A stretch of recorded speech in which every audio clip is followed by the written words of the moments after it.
तर माजी प्रधान सचिव अनंत कळसे आपल्याशी जोडले जातात, त्यांच्यासोबत देखील आपण चर्चा करूया। अनंतजी, स्वागत आहे तुमचं लोकशाही मराठीमध्ये।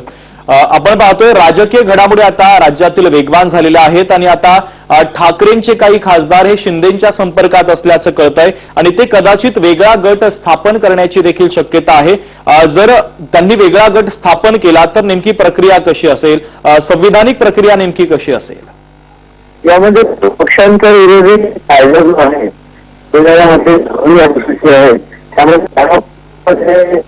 त्याची तरतूद आहे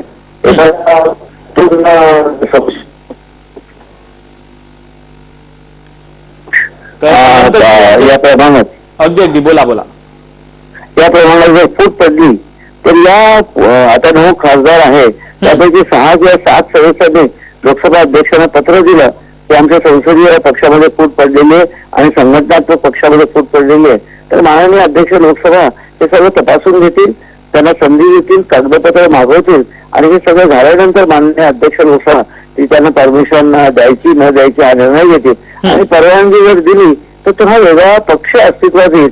मात्र या पक्षाला पॅरा 4 प्रमाणे मर्जर कुठल्या तरी पक्षात विलीन व्हावं लागेल, तेव्हा ही प्रक्रिया पूर्ण होईल असं त्यामध्ये स्पष्ट आहे। जसं आता आपण वेस्ट बेंगॉलमध्ये बघितलं, ममता बॅनर्जीचं तृणमूल काँग्रेस हे फुटून बाहेर पडलं आणि त्यांनी एका त्रिपुरातल्या कुठल्या तरी एक छोट्या पक्षामध्ये ते विलीन झाले, त्याप्रमाणे ही प्रक्रिया कायदेशीर प्रक्रिया होईल। अगदी अनंतजी, अत्यंत महत्वाचं विश्लेषण या बातम्यांच्या संदर्भात तुम्ही केलेलं आहे, तुर्तास धन्यवाद।